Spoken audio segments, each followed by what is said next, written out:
Hello everyone, नमस्कार। मेरा नाम है श्लेषा मिश्रा और मैं एक्चुअली पहले भी इस टीम से जुड़ी थी, अभी भी जुड़ी हूँ और बहुत सारे इंटरव्यूज़ ऑलरेडी लिए हैं।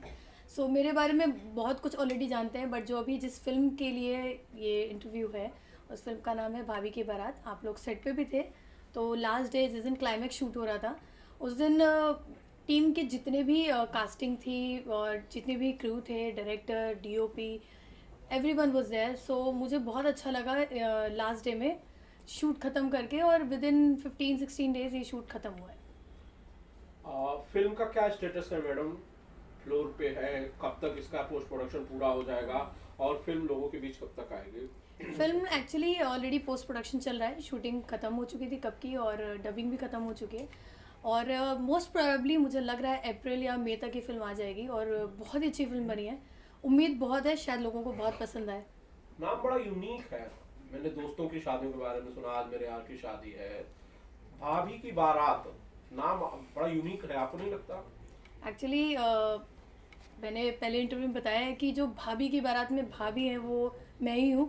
सो जो टाइटल है वो सुन के इसलिए थोड़ा अजीब लगता है, और ऐसा लगता है कि आपने सही बोला कि मेरे यार की शादी है, मेरे और दोस्त भाई बहन सबकी शादी होती है, लेकिन एक ऑर्थोडॉक्स फीलिंग और एक ऑर्थोडॉक्स नेचर होता है जो सोसाइटी का, कि अगर घर में भाभी अगर विधवा हो जाती है, आपने बहुत सारी फिल्में देखी होगी जिसमें घर में अगर भाभी हैं और किसी भी इंसिडेंट से अगर उनके हस्बैंड की डेथ हो जाती है, तो लड़की की फैमिली वाले कभी नहीं चर्चा करते हैं कि उसकी दूसरी शादी की जाए, ना ससुराल वाले, उसको बची खुची ज़िंदगी ऐसे ही काटनी होती है।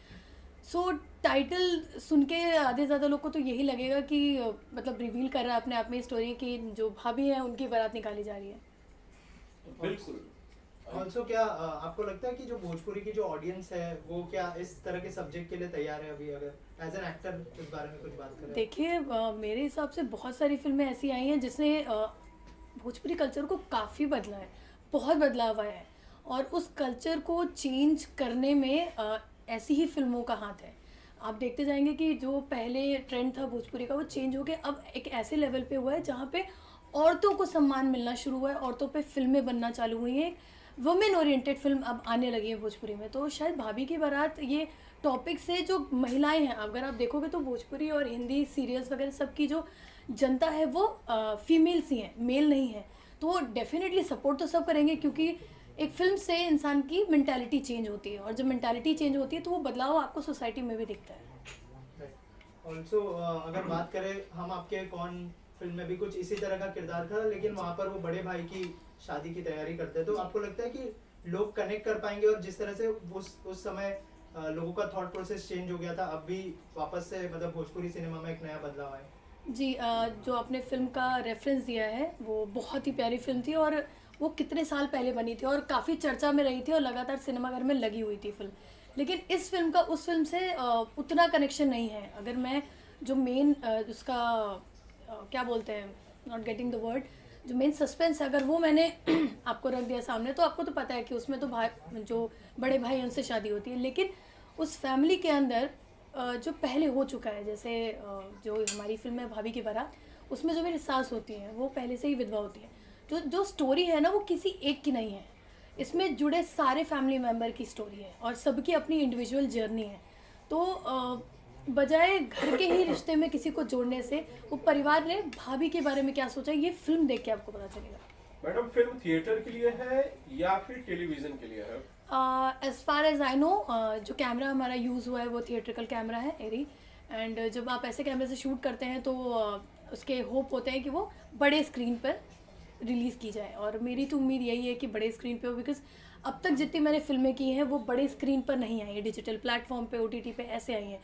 सो मेरे लिए भोजपुरी की, हिंदी और गुजराती वगैरह वो सब आई हैं, बट भोजपुरी की नहीं आई है। तो मेरी उम्मीद पूरी है कि प्लीज़ ऐसा हो कि ये थिएटर में रिलीज़ हो, क्योंकि थिएटर में अगर आती है तो होपफुली ये थोड़ा सा चेंज आएगा, वुमेन्स को और एम्पावरमेंट मिलेगा इससे। श्लेषा, अपने बारे में बताइए। मुझे एक सवाल मेरा ये है कि हालांकि मैं पिछले कुछ इंटरव्यूज में नहीं था, मेरी कुछ निजी व्यस्तताएं थी, आप अपने बारे में ज़रा बताइए कि आप कहाँ से आती हैं श्लेषा मिश्रा, और फिल्मों में जो है वो एक्टिंग कैसी?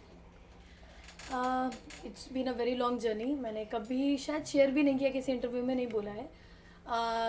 Back in 2016 I came to Mumbai and उससे पहले मैं जो अपनी करियर की शुरुआत की थी, I was assistant to Ganesh Acharya and then different choreographers, and उसके बाद मैंने शुरू किया है अपना जर्नी थिएटर से, जिसमें से बहुत सारे ऐसे थिएटर के बैकग्राउंड रहे हैं जिसमें मैं कनेक्टेड रही हूँ। एक्टिंग का जो मेरा बैकग्राउंड रहा है वो थिएटर से कनेक्टेड है, और वो बैकग्राउंड मुझे बहुत हेल्प करता है एक आज की जो मॉडर्न एक्टिंग है और नेचुरल एक्टिंग, क्योंकि जब आप थिएटर परफॉर्म करते हो तो आपको एक रियलाइजेशन होता है कि जो मंझे एक्टर होते हैं उनको ना आपको कैमरे के सामने लाकर खड़ा करने में एक बार भी अफसोस नहीं होगा, क्योंकि थिएटर के एक्टर आप देखोगे बड़ी बड़ी फिल्मों में विजय राज हो, बहुत सारे हैं, नसीर साहब जी, ये सब लोग जो थिएटर के एक्टर हैं आज भी जब पृथ्वी में जब थिएटर्स में ये लगते हैं, अपने प्ले लगते हैं, तो वो लोग आज भी लाइन में खड़े होकर अपने प्ले को देखने जाते हैं और टाइम देते हैं।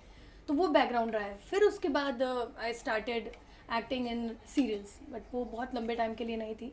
फिर मैंने मूवी में शुरू किया एंड तब से लेकर अभी तक एक अच्छी तलाश है मुझे, एक अच्छी फिल्म की, एक अच्छी स्टोरी की, और ऐसा कि कोई मुझे उस तरीके से सिनेमा में दिखाए जो मैं चाहती हूँ, लाइक राउडी, पावरफुल, रिबेलियन, ऐसा कुछ।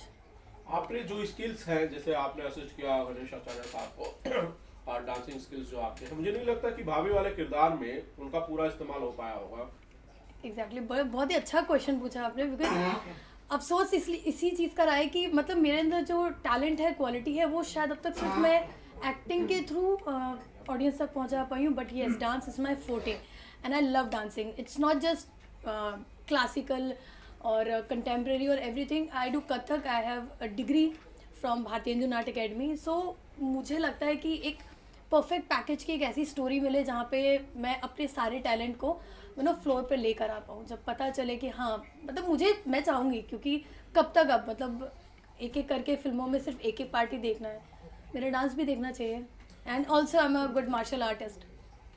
But really I appreciate that madam कि आप भले ही फिल्म में हो सकता है आपके कुछ बेटर ऑप्शंस हो सकते थे, लेकिन फिर भी आप फिल्म को अप्रिशिएट कर रही हैं, फिल्म को प्रमोट कर रही हैं, जो कि बहुत सारे एक्टर्स नहीं करते हैं। तो इसके लिए मैं आपको शुक्रिया कहना चाहता हूं। आप आगे आई और आप अपनी फिल्म को कम से कम प्रमोट कर रही हैं। आप पास्ट में थोड़ा सा पीछे जाएं तो भोजपुरी सिनेमा में आपने किन किन लोगों के साथ काम किया श्लेषा जी? ओके, तो जो मैंने अपना करियर स्टार्ट किया था वो मैंने किया था चिंटू पांडे जी के साथ, सज्जन रे झूठ मत बोलो, जो हाल ही 2023 में रिलीज़ हुई है जियो सिनेमास पे। उसके बाद मैंने लंदन में शूट किया था रितेश पांडे जी के साथ। वो फिल्म आने वाली थी लास्ट ईयर ही, but somehow it stuck in between, और होपफुली वो मार्च में रिलीज़ हुई है। साथ ही साथ एक्सक्यूज मी, साथ ही साथ बहुत चर्चा में रही है लव कनेक्शन 2, जिसके मेरे को एक्टर थे मेरे ऑपोजिट रवि त्रिपाठी जी, और वो फिल्म रिलीज़ हुई थी लास्ट ईयर ही। वो भी रिलीज़ हुई थी एंटरटेन रंगीला पे। बहुत ही सुपरहिट फिल्म रही थी, स्टोरी भी बहुत कमाल की रही थी। वो भी एक ऐसी फिल्म थी जो पारिवारिक फिल्म थी और ऐसी स्टोरी थी, पिछले इंटरव्यूज़ में मैंने ये चीज़ देखा है कि वो कभी ना कभी वो ट्विस्ट होकर कहानी आई है कि हिंदू और मुस्लिम की जो वो बीच का जो रास्ता है वो चूज़ करना पड़ा उस स्टोरी में, बट कभी भी किसी चीज़ के खिलाफ नहीं रही कि मतलब मुझे ऐसी स्टोरी नहीं करनी है। सेम भाभी की बारात में भी यही है कि मुझे जब स्टोरी सुनने में आती है तो लगता है कि यार मतलब मुझे चैलेंजिंग रोल मिलने चाहिए, जहाँ पे मैं ये ना सोचूं कि मैं इतना कठिन नहीं कर पाऊँगी, मुझे और क्या चैलेंजिंग मिल सकता है। श्लेषा मैम, इसके बाद और कौन कौन सी फिल्में हैं जो अपकमिंग हैं, ऑन फ्लोर हैं? फर्स्ट मेरी जो भी लाइनअप है that is Love Connection 2, and similar on the same time I guess आएगी अतीत एक प्रेम कथा, जो रितेश पांडे जी के साथ की है, जल्दी आने वाली। बिकॉज मार्च एंड में मुझे अब तक जो डेट मिली है वो यही मिली है कि मार्च में दोनों फिल्में आने वाली हैं। उसके साथ ही साथ मुझे लगता है नेक्स्ट मंथ तक भाभी की बारात आ जाएगी। एंड ऑल्सो मैं 2-3 अच्छे प्रोजेक्ट करने जा रही हूँ जिसको मैं अभी नहीं बताना चाहूँगी, बिकॉज मेरे साथ एक सुपरस्टिशियस मेरा माइंडसेट है। अगर मैं कुछ बड़ी चीज़ें बता देती हूँ समहाउ वो नहीं होती है। लास्ट इंटरव्यू में मैंने इंस्पेक्टर अविनाश के बारे में बताया था और somehow I got out of it. So अभी लग रहा है कि मैं नहीं बताऊंगी, मैं उसके लिए भी एक स्पेशल इंटरव्यू रखूंगी और मैं बताऊंगी। ये रिलीज पे भी हो सकता है। बिल्कुल, लेट द राइट टाइम कम। कोई बात नहीं, ठीक है, thank you so much. And